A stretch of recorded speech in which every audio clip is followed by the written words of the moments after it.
Salut tout le monde, c'est Jérémy. Aujourd'hui on se retrouve pour parler de cette tablette, c'est la Realme Pad. Donc c'est une tablette qui coûte pas très cher parce que je l'ai trouvée cette semaine sur Cdiscount à 159 €. Elle était même fournie avec une paire d'écouteurs. Donc à ce prix-là, c'est difficile de faire mieux. Donc ici on est sur une tablette entrée de gamme, donc ça va pas être forcément une tablette qui va permettre de faire beaucoup de jeux vidéo, ce genre de choses, mais on va voir ensemble si elle reste utilisable, si elle reste fluide à l'usage et pour qui elle s'adresse. Dans la boîte, on va retrouver donc forcément la tablette, un chargeur 18 watts, un petit peu de documentation, un éjecteur pour carte SIM et un câble USB vers USB-C.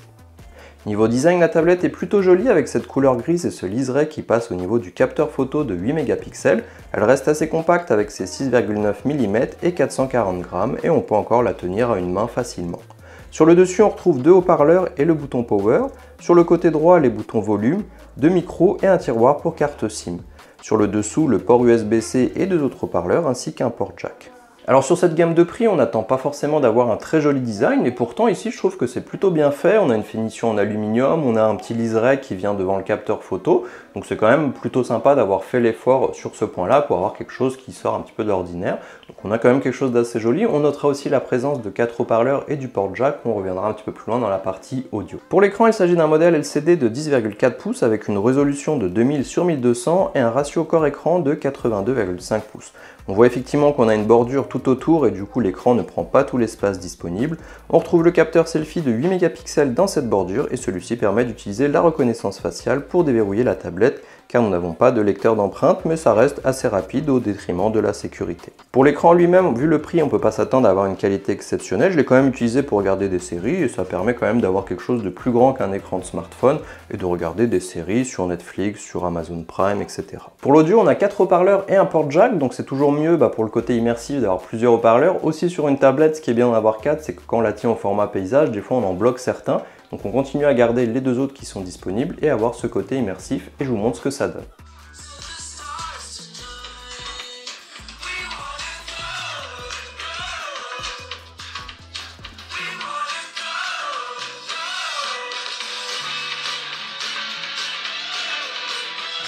Pour la puissance, la tablette est équipée d'un processeur Mediatek Helio G80. Elle est disponible en plusieurs versions, 3 32 Go, 4 64 Go et 6 128 Go. Ici, j'ai testé la version la plus petite pour avoir le tarif le plus bas possible.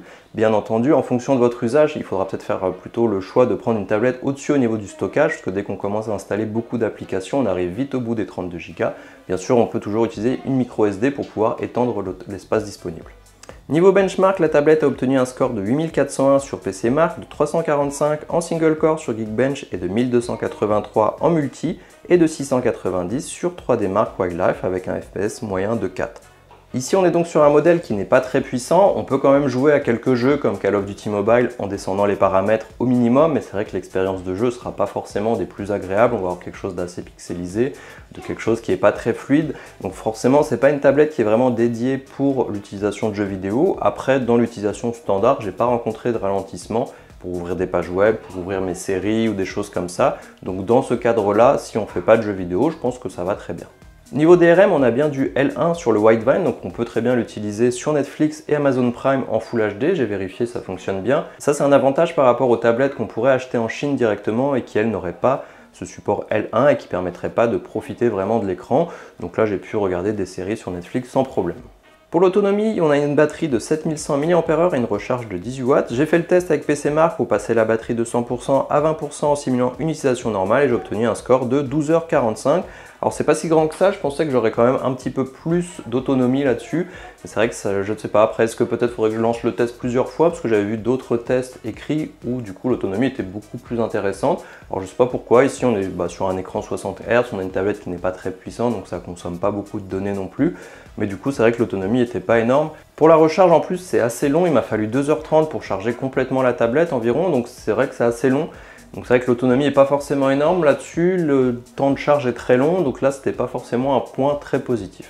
De façon générale sur une tablette, la partie photo-vidéo c'est pas forcément le point le plus important et un point qui est vraiment travaillé. Ici forcément sur cette gamme de prix c'est la même chose, c'est forcément encore moins bon. C'est pas forcément un problème, ici on va pouvoir quand même l'utiliser pour faire des appels vidéo, donc on pourra filmer jusqu'en Full HD. Je vous mets un exemple juste après pour que vous puissiez voir un petit peu la qualité que ça donne. Voilà un exemple de la qualité que vous auriez avec le capteur selfie, donc là en Full HD comme je vous le disais, par exemple si vous l'utilisiez pour faire des appels vidéo tout simplement. Alors pour conclure, cette tablette reste assez intéressante, surtout grâce à son prix. Comme je vous l'ai dit, on peut la trouver à 159 € sur Cdiscount. Il y avait un code promo, alors je ne sais pas combien de temps il va durer, donc n'hésitez pas à aller faire un tour, je vous mettrai le lien dans la description. À ce prix-là, avec une paire d'écouteurs offerts, c'est difficile de faire mieux parce que les écouteurs coûtent peut-être 20 ou 30 €. Donc si on déduit ça du prix de la tablette, ça fait vraiment une tablette pas très chère qu'on achète directement en France aussi, parce que vous pouvez trouver forcément des tablettes moins chères en les achetant en Chine directement, mais ici on a une vraie garantie, donc s'il y a le moindre souci, on a une vraie marque aussi. C'est beaucoup plus simple d'acheter ça comme ça et d'avoir quelque chose qui est quand même fonctionnel. Donc forcément, ici on va pas pouvoir jouer aux jeux vidéo avec vraiment dans de bonnes conditions. On peut les lancer, mais c'est pas forcément le but. Vous n'allez pas jouer à Fortnite dans de bonnes conditions. Peut-être que vous allez réussir à le lancer, mais ça va vraiment ralentir. Donc c'est pas vraiment une tablette que je recommanderais pour quelqu'un qui veut jouer. Vaut mieux attendre un petit peu, économiser et puis faire peut-être un achat qui durera plus longtemps et que vous ne serez pas frustré avec. Donc par contre, vous allez pouvoir l'utiliser cette tablette pour par exemple lire des notes, peut-être pas prendre des notes avec, mais en tout cas les lire par la suite. Par exemple là je vous parle, je pourrais très bien avoir les différents points que je voudrais vous parler et le lire facilement parce qu'on peut la tenir à une main, donc ça c'est une bonne chose. Je vais pouvoir aussi, pourquoi pas, vous montrer des objets, des choses comme ça directement dessus pour un vendeur par exemple dans un magasin d'électronique. Je pourrais très bien vous montrer une présentation, un slide PowerPoint. On pourrait l'utiliser pourquoi pas pour lire des e-books aussi, ça peut être assez simple dans ce format-là, parce que comme je vous le disais, elle reste compacte, donc c'est assez simple de la tenir à une main. Autre cas d'utilisation, ça peut être pour des enfants, tout simplement parce que ça permet de lire des vidéos sur YouTube Kids, ça permet de regarder des séries sur Netflix, etc.